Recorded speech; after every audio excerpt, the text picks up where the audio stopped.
नमस्कार दोस्तों, आज मैं लेकर आई हूँ आप सबके लिए हरियाली तीज व्रत कथा, महत्व एवं पूजन विधि।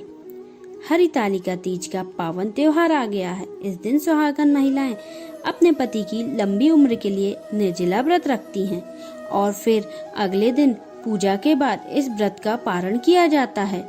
वैसे तो साल में 4 तीज आती हैं, लेकिन उन सभी में हरितालिका तीज का सबसे अधिक महत्व माना जाता है। इस व्रत को कुमारी लड़कियों द्वारा भी अच्छे वर की प्राप्ति के लिए रखा जाता है। हरितालिका तीज की विधि, कहानी, शुभ मुहूर्त और आरती संबंधी अन्य जानकारियाँ। व्रत का महत्व। सौभाग्यवती स्त्रियां अपने सुहाग की लंबी उम्र के लिए और अविवाहित युवतियां मन मुताबिक वर की प्राप्ति के लिए हरितालिका तीज व्रत करती हैं।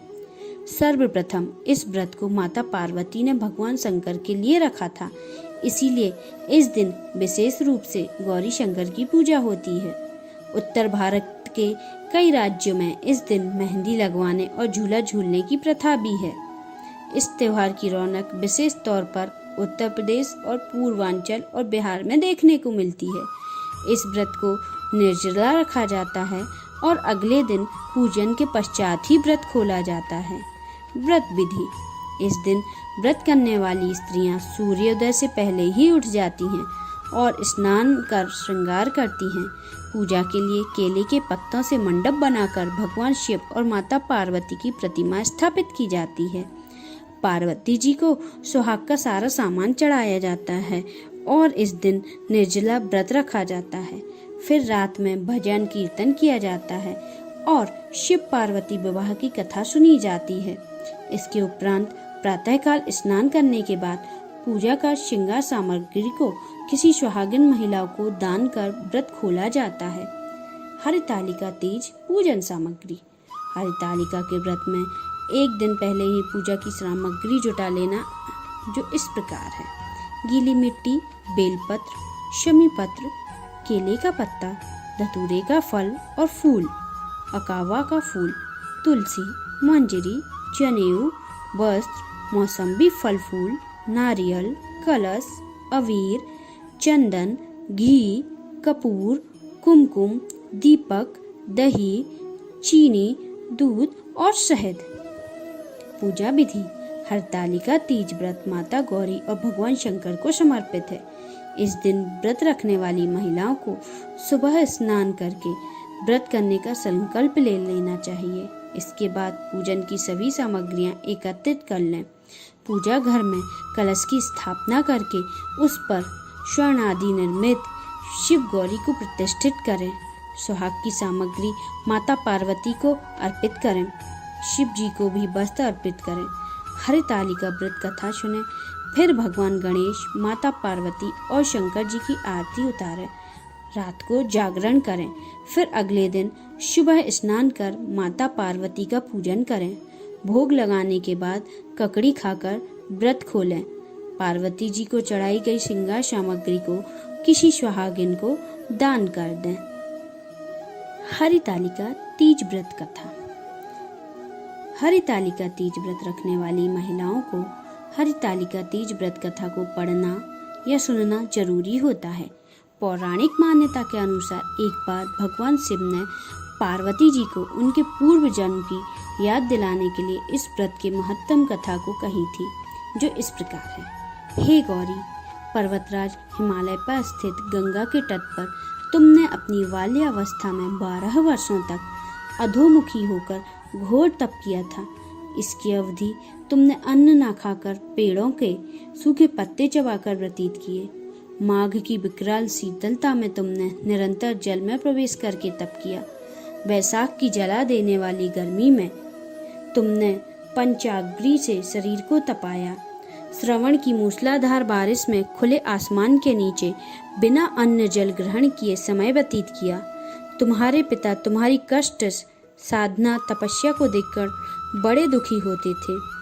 तब एक दिन तुम्हारी तपस्या को देखकर नारद जी तुम्हारे घर पधारे।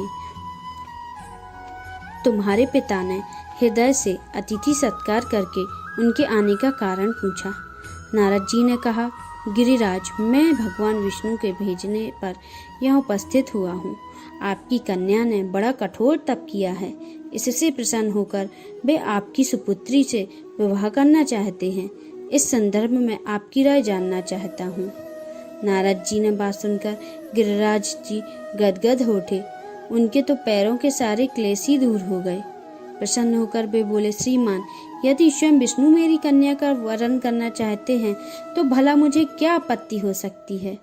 वे तो साक्षात ब्रह्म हैं। हे महर्षि, यह तो हर पिता की इच्छा होती है कि उसकी पुत्री सुख संपदा से युक्त पति के घर में लक्ष्मी बने। पिता की सार्थकता इसी में है कि पति के घर जाकर उसकी पुत्री पिता के घर से अधिक सुखी रहे। तुम्हारे पिता की स्वीकृति पाकर नारद जी विष्णु के पास गए और उनसे तुम्हारे ब्याह निश्चित होने का समाचार सुनाया। मगर इस ब्याह संबंधी बात जब तुम्हारे कान में पड़ी तो तुम्हारे दुख का ठिकाना ना रहा। तुम्हारी एक सखी ने तुम्हारी इन मानसिक दशा को समझ लिया और उसने तुम्हारे उस विशिक्षताप का कारण जानना चाहा। तब तुमने बताया, मैंने सच्चे हृदय से भगवान शिव शंकर का वरण किया है, किंतु मेरे पिता ने मेरा विवाह विष्णु जी से निश्चित कर दिया है। मैं विचित्र धर्म संकट में हूँ, अब क्या करूँ। प्राण छोड़ देने वाले अतिरिक्त अब कोई उपाय शेष नहीं बचा है। तुम्हारी सखी बड़ी ही समझदार और सूझ वाली थी।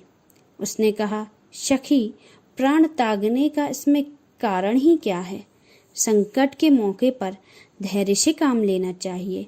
नारी के जीवन की सार्थकता इसी में है कि पति रूप में हृदय से जिसे एक बार स्वीकार कर लिया, जीवन यापन उसी के साथ हो जाना चाहिए। मुझे विश्वास है कि ईश्वर अवश्य ही तुम्हारी सहायता करेंगे। तुमने ऐसा ही किया। तुम्हारे पिता घर पर न पाकर तुम्हें बड़ी दुखी और चिंतित हुए। वे सोचने लगे, तुम जाने कहाँ चली गई हो। मैं विष्णु जी से उसका विवाह करने का प्रण कर चुका हूँ। यदि भगवान विष्णु बारात लेकर आ गए और कन्या घर न हुई तो बड़ा अपमान होगा। मैं तो कहीं मुख दिखाने योग्य ही नहीं रहूंगा। यह सब सोचकर गिरिराज जी ने जोर जोर से तुम्हारी खोज करवाना शुरू कर दी।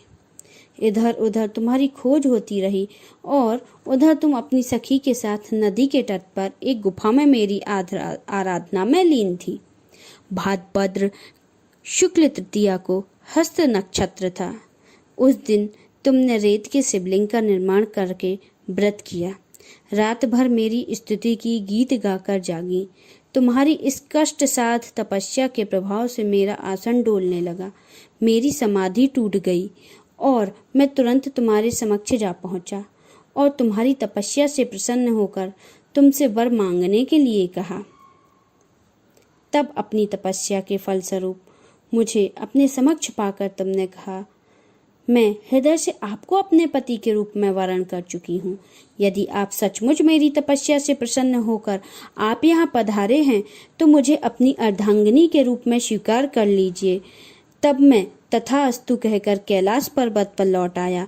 प्रातः होते ही तुमने पूजा की समस्त सामग्री को नदी में प्रवाहित करके अपनी सहेली सहित व्रत का पारण किया। उसी समय अपने मित्र बंधु व दरबारियों सहित गिरिराज जी तुम्हारे खोजते खोजते वहां आ गए और तुम्हारी इस कष्ट साध तपस्या का कारण तथा उद्देश्य पूछा।